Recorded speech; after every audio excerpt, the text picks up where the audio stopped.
வணக்கம் நேயர்களே, நீங்கள் கேட்டுக்கொண்டிருப்பது அண்ணா சமுதாய வானொலி 90.4 அலைவரிசை. இது இந்தியாவின் முதல் சமுதாய வானொலி. நேயர்களே, இப்பொழுது நாம் கேட்கவிருப்பது நமது அண்ணா சமுதாய வானொலியும் மதராஸ் உர நிறுவனமும் இணைந்து வழங்கும் பிரதமரின் பிரணாம், தாய்பூமியின் மறுசீரமைப்பு, ஊட்டச்சத்து விழிப்புணர்வு மற்றும் மேம்படுத்தலுக்கான திட்டம் பற்றிய தொடர் நிகழ்ச்சியின் 26ஆம் பாகமாக தானிய பயிர்களுக்கு ஏற்ற ஒருங்கிணைந்த உர மேலாண்மை பற்றியும் குறுவை நெல்லிற்கான சமச்சீர் உர மேலாண்மை பற்றியும் தெரிந்து கொள்ள இருக்கிறோம். இது குறித்து விளக்குவதற்காக நம்முடன் இணைந்திருக்கிறார் மதராஸ் உர நிறுவனத்தில் பணிபுரியும் உர விநியோகத்துறை மேலாளர் திரு கணபதி அவர்கள். வாங்க நிகழ்ச்சியை கேட்கலாம். நேயர்களே, முதலில் பிரதமரின் பிரணாம் திட்டம் பற்றிய நினைவூட்டலாக ஒரு முன்னோட்டத்தினை கேட்கவிருக்கிறோம். பாரத நாட்டின் மத்திய அமைச்சரவையின் பொருளாதார விவகாரங்கள் துறை 28/6/2023 அன்று நடந்த கூட்டத்தில் பிரதமரின் பிரணாம் என்ற திட்டத்துக்கு ஒப்புதல் அளித்துள்ளது. பிரதமரின் பிரணாம் திட்டம் என்பது பூமி தாயை மீட்டெடுத்தல், மண்வளம் குறைந்து வருவதை குறித்து விழிப்புணர்வு ஏற்படுத்துதல், பூமி தாயை வளப்படுத்துதல் மற்றும் சீர்திருத்துதல் என்பவையின் ஒருங்கிணைப்பாகும். நாம் பூமித்தாயை காப்பது நம் அனைவரின் கூட்டு முயற்சியால் மட்டுமே சாத்தியமாகும். ஒவ்வொரு கிராமங்களும் அதன் அடிப்படை நிலையிலிருந்து செய்தால் மட்டுமே இவை சாத்தியமாகும். இந்த திட்டத்தின் முழுமையான இலக்கு என்பது வேளாண்மையில் ரசாயன உர உபயோகம் மற்றும் பூச்சிக்கொல்லி உபயோகம் என்ற பிரச்சனையிலிருந்து எவ்வாறு நாம் பூமித்தாயை மீட்டெடுப்பது, எவ்வாறு விடுபடுவது என்பதே ஆகும். அதிக உணவு உற்பத்திக்காக அதிகப்படியான ரசாயன உரங்களையும் பூச்சிக்கொல்லி மருந்துகளையும் உபயோகப்படுத்தியதன் விளைவாக நமது பூமித்தாய் தன் வனப்பை இழந்து வளமையை இழந்து உள்ளாள். இதனால் மண்ணின் உற்பத்தி திறனும் குறைந்துள்ளது. மண் பரிசோதனை செய்து மண் பரிசோதனை முடிவுகளின்படி சமச்சீர் உர உபயோகத்தை கடைபிடிப்பது, நுண்ணுயிர் உரங்களை கடைபிடிப்பது மற்றும் இயற்கை உரங்களை வேளாண்மையில் பயன்படுத்துவதால் நமது மண்ணின் ஊட்டச்சத்தை பராமரிக்கலாம். இந்த தேவை இப்போது ஏன் ஏற்பட்டுள்ளது? இத்தோடு நில்லாமல் இவற்றுடன் இயற்கை வேளாண்மை, அங்கக வேளாண்மை முறைகளையும் கடைபிடிக்க வேண்டும். இயற்கை வளங்களை பராமரிக்கவும் பாதுகாக்கவும் புதிய தொழில்நுட்பங்களான ஒருங்கிணைந்த வேளாண் முறைகளையும் நுண்ணிய நீர்ப்பாசன உத்திகளையும், மூடாக்கு போடுதல், குறைந்த உழவியல் வேளாண்மை, பயிர் சுழற்சி போன்ற முறைகளை வேளாண்மையில் பயன்படுத்த வேண்டும்.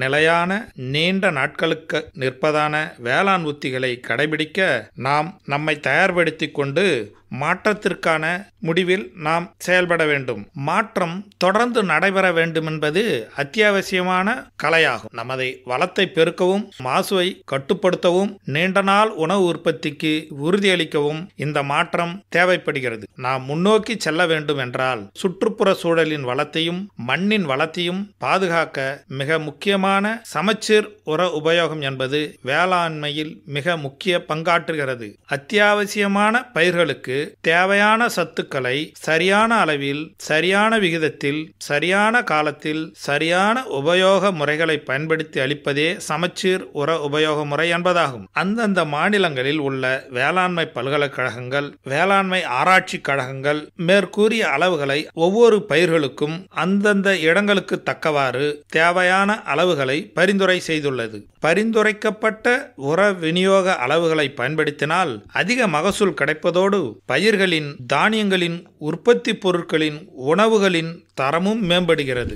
நல்ல வளமான மண்ணில் விளைவிக்கப்பட்ட பழங்கள், காய்கறிகள், தானியங்களில் அனைத்தும் முக்கியமான சத்துக்களும் பொதிந்திருக்கும். அவற்றின் தரமும் சிறப்பானதாக இருக்கும். அவற்றின் ருசியும் நன்றாக இருக்கும். மேம்படுத்தப்பட்ட மகசூல், விளைச்சலின் தரம் விவசாயிகளுக்கு அதிக லாபங்களை ஈட்டுத்தரும். இது அதிக அளவு விளைவிப்பது மட்டுமன்று, சிறப்பாக ஊட்டச்சத்து பொருந்திய உணவுப் பொருள்களை விளைவிப்பதும் ஆகும். இது இருசாரருக்கு பலனளிக்கக்கூடிய வெற்றியின் அணுகுமுறையாகும். இது விவசாயிகள், சுற்றுப்புற சூழல் மட்டுமின்றி நாம் அனைவருக்கும் நலன் பயப்பதாகும். உரங்களை சீரிய முறையாக உபயோகிப்பதனால் நமது மகசூல் பெருகுவதோடு மட்டுமன்றி நமது விளைநிலங்களும் வளமானதாக விளங்குகிறது. அடுத்த தலைமுறைக்கும் உதவிகரமாக இருக்கும்.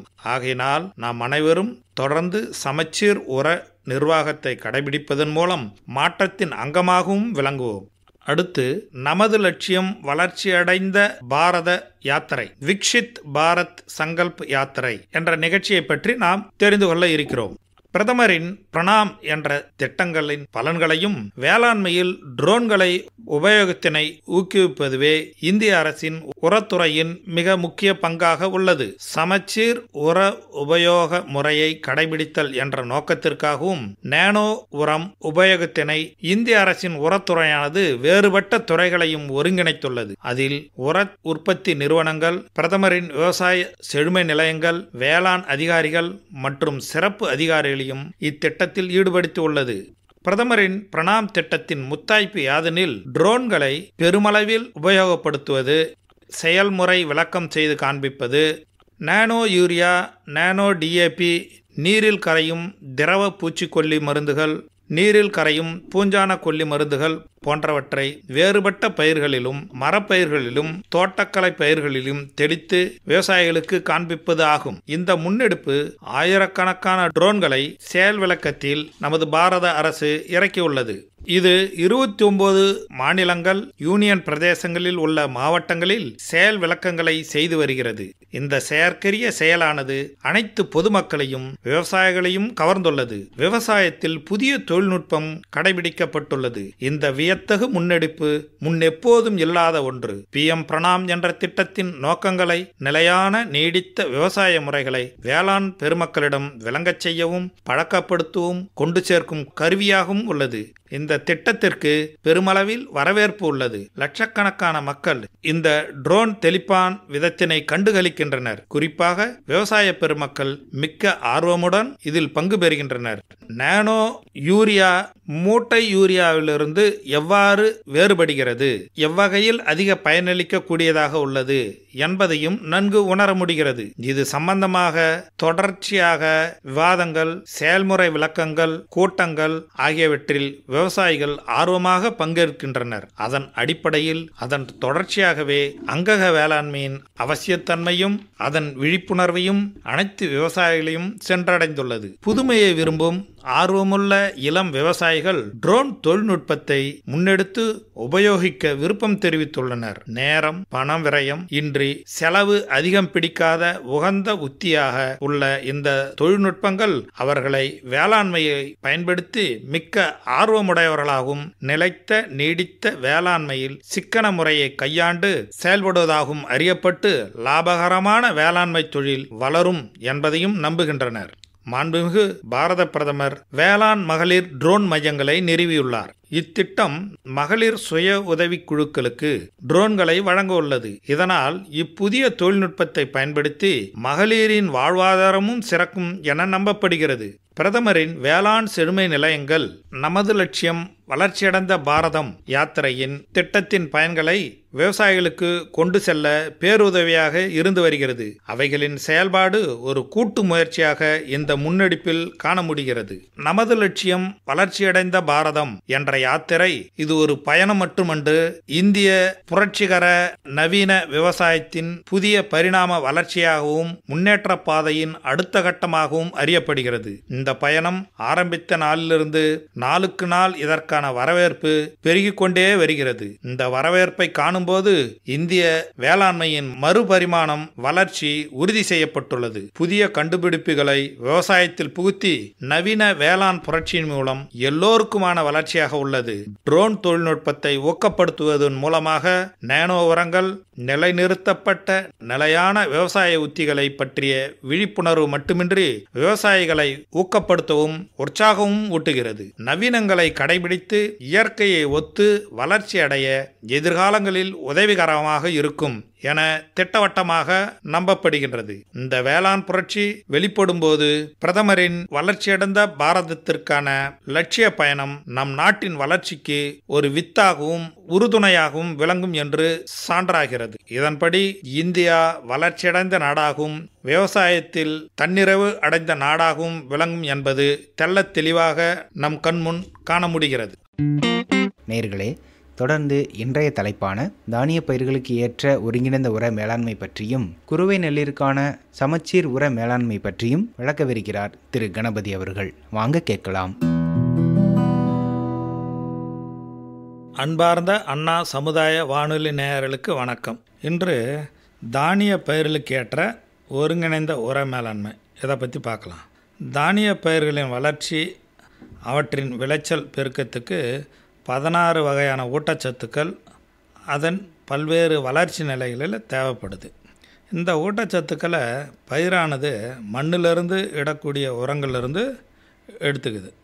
தானிய பயிர்களை சாகுபடி செய்யும்போது மண்ணின் வளத்தை ஆய்வு செய்து மண்ணின் தன்மை, ஊட்டச்சத்துக்களின் அளவை அறிந்து அதன் அடிப்படையில் ஊட்டச்சத்துக்களை அளிக்க வல்ல பல்வேறு ஆதாரங்களையும் ஒருங்கிணைச்ச முறையில், அதாவது இயற்கை, ரசாயனம் மற்றும் உயிர் உரங்களின் மூலம் சரியான அளவிலும் பயிர்களுக்கு தேவையான தருணத்திலும் கொடுக்கணும். இவ்வாறு ஒருங்கிணைந்த உர வேளாண்மை பின்பற்றுவதன் மூலம் உர உபயோகத்திறன் அதிகரிக்கப்படுவதுடன் மண்ணில் அங்ககப் பொருட்களின் அளவு அதிகரித்து மண்வளம் மேம்படுத்தப்படுது.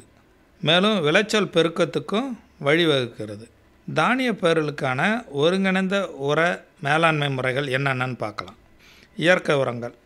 பொதுவாக நான் சாகுபடி செய்யக்கூடிய பயிர்களுக்கு இயற்கை உரங்களான தொழு உரம், பண்ணைக்கழிவு, மக்கு உரம், தென்னை நார்க்கழிவு, மண்புழு உரம் ஆகியவற்றை பயன்படுத்தலாம்.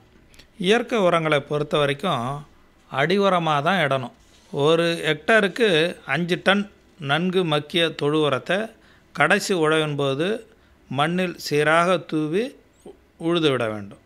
மக்கிய தொழு உரத்தில் ஒவ்வொரு 100 கிலோவிலையும் 500 கிராம் தழைச்சத்தும், 300 கிராம் மணிச்சத்தும், 500 கிராம் சாம்பல் சத்தும் இருக்குது.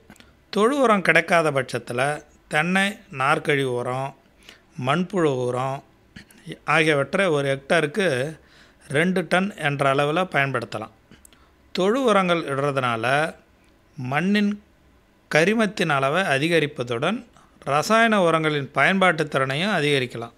உயிர் உரங்களை பற்றி பார்க்கலாம். உயிர் உரங்கள் என்பது விதை நேர்த்தி செய்தோ, பொதுவாக வயலிலோ அல்லது மண்ணில் இட்டோ பயிர்கள் பயனடைமாறு செய்யலாம். விதை நேர்த்தி எப்படி பண்ணுறதுன்னா, அசோஸ்பைரிலம். அனைத்து தானிய பயிர்களுக்கும் ஏற்ற தழைச்சத்தை நிலைப்படுத்தும் சிறந்த உயிர் உரம் அசோஸ்பைரிலம். இது 400 கிராம் அசோஸ்பைரிலம் நுண்ணுயிர் உரத்தை 1/2 லிட்டர் ஆரிய வடித்த அரிசி கஞ்சியோடு நன்றாக கலக்கணும். இந்த கலவையில் ஒரு ஏக்கருக்கு தேவையான விதையினை நன்றாக கலந்து 30 நிமிஷம் நிழலில் உலர்த்தி அதன் பிறகு விதைக்கணும். இவ்வாறு விதை நேர்த்தி செய்வதன் மூலம் ஒரு ஏக்கரில் 20லிருந்து 30 கிலோ தழைச்சத்து மண்ணில் நிலைநிறுத்தப்படுகிறது. இதன் விளைவாக தொடர்ந்து சாகுபடி செய்யும் பயிருக்கு போதிய அளவு தழைச்சத்தையும் இது தொடர்ந்து கொடுத்துக்கிட்டே இருக்குது. பாஸ்போபாக்டீரியா. இந்த பாஸ்போபாக்டீரியா நுண்ணுயிர் உரத்தை 400 கிராம் எடுத்துக்கிட்டு 1/2 லிட்டர் ஆரிய கஞ்சியுடன் கலந்து ஒரு ஏக்கருக்கு தேவையான விதையினை நன்றாக கலந்து ஒரு 1/2 மணி நேரம் நிழலில் உலர்த்தி பிறகு விதைக்கணும். இவ்வாறு விதை நேர்த்தி செய்வதன் மூலம் மண்ணில் பயிருக்கு கிடைக்காத நிலையில் இருக்கிற மணிச்சத்தை இந்த பாஸ்போபாக்டீரியா என்ற நுண்ணுயிரி கரைத்து பயிர்கள் எடுத்துக்கொள்ளும் வகையில் மாற்றி கொடுக்குது. இதன் மூலம் மணிச்சத்து உரத்தின் பயன்பாடு அதிகரிப்பதுடன் உர செலவு 15லிருந்து 20% குறையுது. மண்ணில் இடுறது. இந்த மண்ணில் இடுறதை பற்றி பார்ப்போம். பயிர் விதைகளை உயிர் உரங்கள் அசோஸ்பைரிலம் மற்றும் பாஸ்போபாக்டீரியா கொண்டு விதை நேர்த்தி செய்ய முடியாத பட்சத்தில் இவற்றை டைரெக்டாக விதைச்சிடலாம்.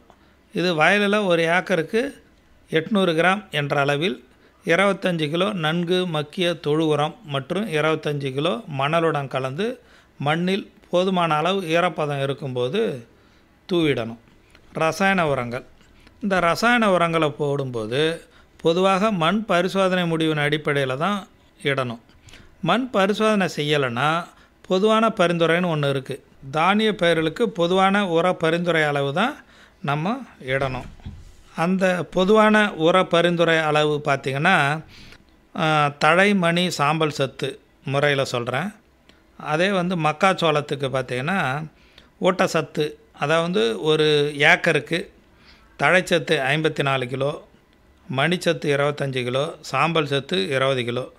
இதையே உர அளவாக கன்வெர்ட் பண்ணி சொல்லும்போது urea 117 kilo, DAP 156 kilo, potash 33 kilo.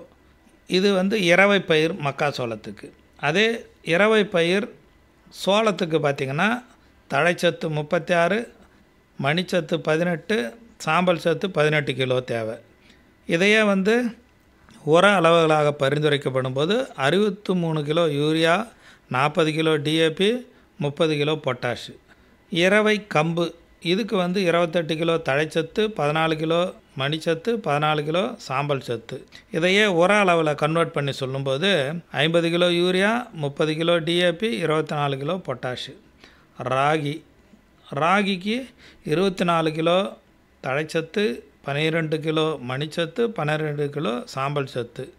இதை உர அளவில் சொல்லும்போது 42 kilo urea, 26 kilo DAP, 20 kilo potash.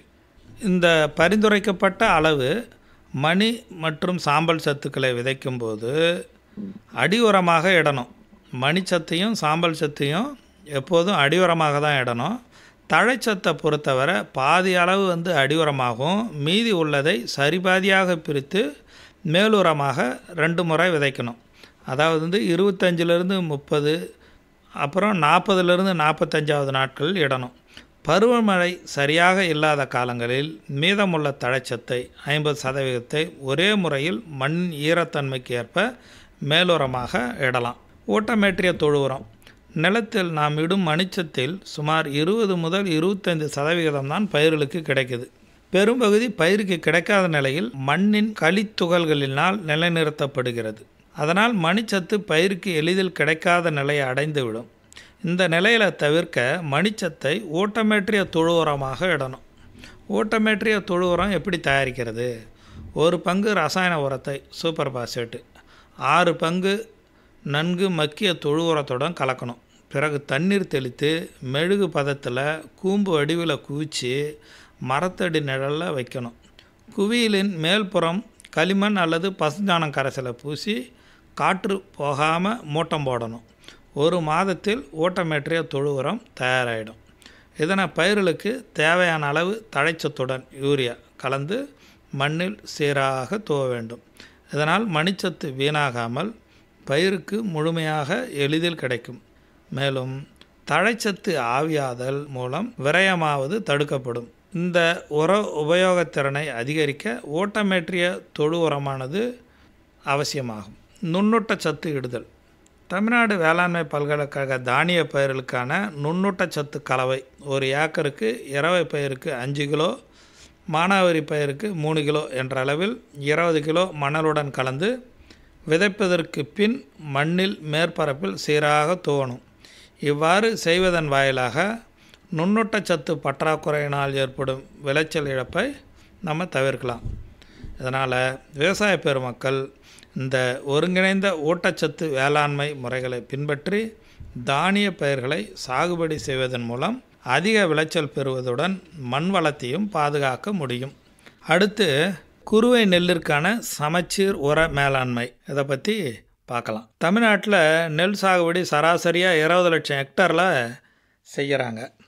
இந்த மொத்த நெல் சாகுபடி பரப்பில் 15.5% ஜூன் அக்டோபர் மாதங்களில் தஞ்சை, நாகை, திருவாரூர், புதுக்கோட்டை மற்றும் திருச்சி மாவட்டங்களில் அதிக அளவில் குறுவை பருவத்தில் சாகுபடி செய்கிறாங்க. பல்வேறு காரணங்களால் இப்போது குறுவை நெல் சாகுபடியின் பரப்பு தமிழகத்தில் கணிசமாக குறைஞ்சிடுது. இப்போ நமக்கு மக்கள் தொகை பெருகி வரும்போது உற்பத்தி குறியீட்டு அளவு ஆகியவற்றை கருத்தில் கொண்டு பார்க்கும்போது எதிர்வரும் காலங்களில் ஹெக்டாருக்கு சராசரியாக 9 டன் விளைச்சல் என்ற இலக்கை அடைய வேண்டும் என்ற கட்டாய சூழ்நிலை ஏற்பட்டிருக்கு. அதனால் உணவு உற்பத்தி அதிகரிக்கவும் சீரான விளைச்சலை பெறவும் விவசாயிகள் வேளாண்மை தொழில்நுட்பங்களை சீரிய முறையில் கடைபிடிக்கணும். பொதுவாக நெல் விளைச்சலை நிர்ணயிக்கும் தொழில்நுட்பங்கள் 4 தான். 1 உயர் விளைச்சல் ரகங்களை தேர்ந்தெடுக்கிறது.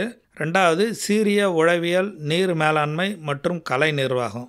சமச்சீர் உர மேலாண்மை 3. 4வது தேவைக்கேற்ற பயிர் பாதுகாப்பு. இந்த 4 தொழில்நுட்பங்கள் ஒன்றான சமச்சீர் உர மேலாண்மை நெல் உற்பத்தியில் ஒரு முக்கிய இடத்தை வகிக்குது. ஏன்னா நெல்லின் விளைச்சல் சுமார் 30% உர நிர்வாகத்தை பொறுத்து தான் அமைஞ்சிருக்கு. இது சமச்சீர் உரமாக பயிர்களுக்கு அளிக்கும்போது பயிர் விளைச்சல் அதிகரிப்பதுடன் மண் வளமும் பாதுகாக்கப்படுகிறது. சமச்சீர் உர மேலாண்மை என்பது இயற்கை உரங்களான பசுந்தாள் உரம், தொழு உரம், மண்புழு உரம் மற்றும் மக்கிய தென்னை நார்க்கழிவு போன்றவற்றை செயற்கை உரங்களான யூரியா, சூப்பர் பாஸ்பேட் மற்றும் மூரேட் ஆஃப் பொட்டாஷ், இது கூட உயிர் உரங்களான பாசோபாக்டீரியா மற்றும் அசோஸ்பைரிலத்தையும் நுண்ணூட்ட சத்துக்களையும் சேர்த்து சமச்சீர் உணவாக நெல்லுக்கு அளிப்பதுதான் சமச்சீர் உர நிர்வாகம் ஆகும். கோடை பருவங்களெல்லாம் சணப்பை, தக்கப்பூண்டை பயிரிட்டு பின் இவற்றை மடக்கி உழுவதால் மண்ணில் கரிம சத்துக்களின் அளவு அதிகரிப்பதுடன் பயிருக்கு வேண்டிய தழைச்சத்தும் கிடைக்குது. நெற்பயிருக்கு அடியுரமாக மண்ணின் உற்பத்தி திறனை அதிகரிக்க செய்யும் பொருட்டு தொழு உரம் 5 டன் ஒரு ஏக்கருக்கு இடணும்.